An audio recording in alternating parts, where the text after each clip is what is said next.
Did you know that over half of our plants and animal species were discovered here in the rainforest habitat?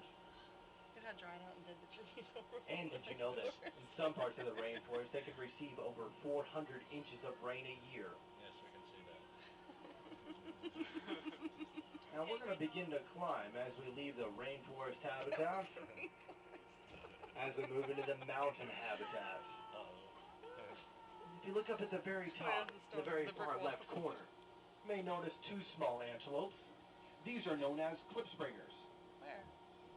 They're just about the same colors as these rocks, and unfortunately they're laying down right now. So it's going to be kind of hard to see them. Like I said, they're just about the same colors as these rocks, so they blend in extremely well.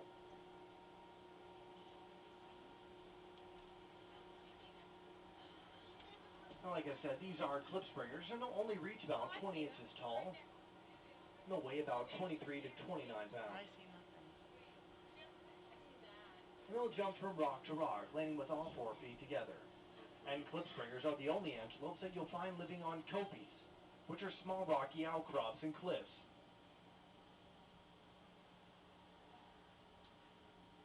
Now, as we leave the mountain habitat, please remember to stay seated. I don't want anybody to fall over now. And please remain seated so we're back at the station. And we've come to a complete stop.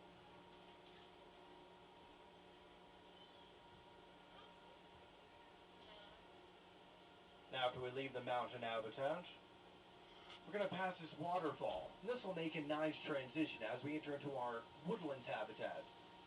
And woodlands make up 40% of Africa. That's right, almost half of Africa looks just like this. Now, when you think of Africa, you might think of the beautiful rainforest, or maybe even the dry, sandy desert.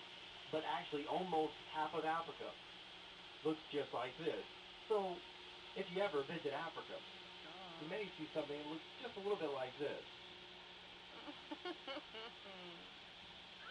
Now, if you look over here to the right, next to a tree with hay on it, you may notice a small tan gazelle. And this is the sand gazelle.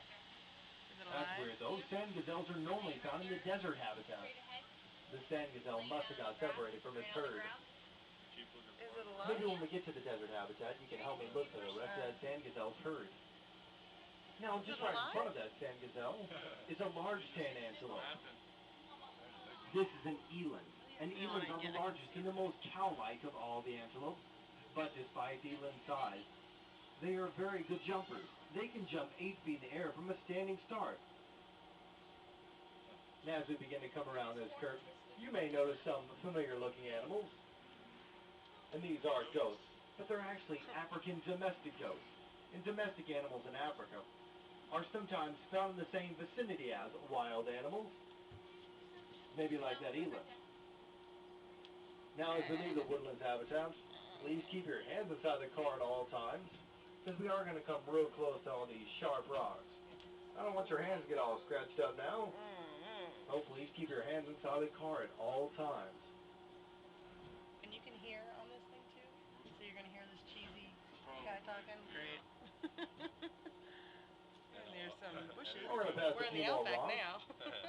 As we move to this next area, in the far back right-hand corner, you'll notice a small little antelope, only about the size of a hair.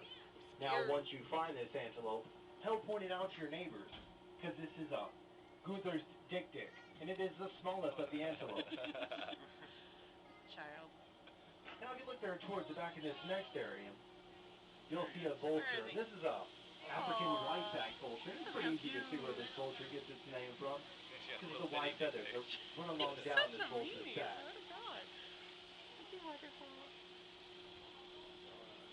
This is an old wolf vulture, very agile as well. They're also the most numerous species of vulture in Africa. It's been known to see over 100 at a carcass. And you might think vultures help spread diseases, but actually vultures help control the spread of diseases. They don't eat all the dead animals all the predators might leave behind. Well, they're actually helping out a whole lot. That's alright. Should I turn it off? Now, as the monorail continues through all this bamboo, you begin to hear a waterfall, and soon you'll be able to see it.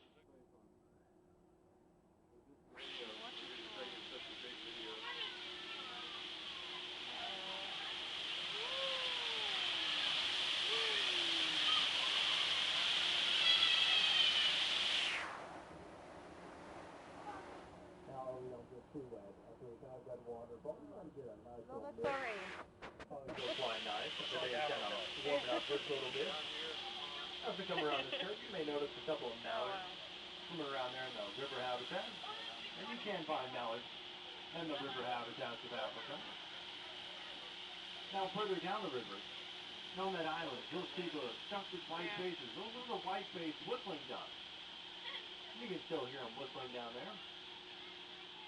Swimming down there in the river and on that island. You'll notice white pelicans. And a funny bird, the pelican. Its bill can actually hold more than its belly can. This is a very true fact. Their bill can actually hold up to 3 gallons of water. You look down there on that island on a log that's fallen into the river. On that log is a dark-colored bird with a white throat.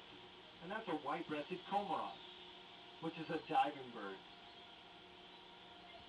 They'll dive about 20-25 feet into the water to catch their food. Now as we move into this next clearing, you look way back there in the back.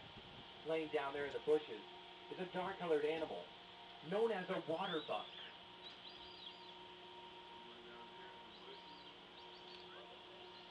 And if you take a big whiff, you might smell a real musky smell. That's those water bucks. They have that real musky smell. That way a lion may not want to eat it. Lion may want something that smells a little more fresh for dinner.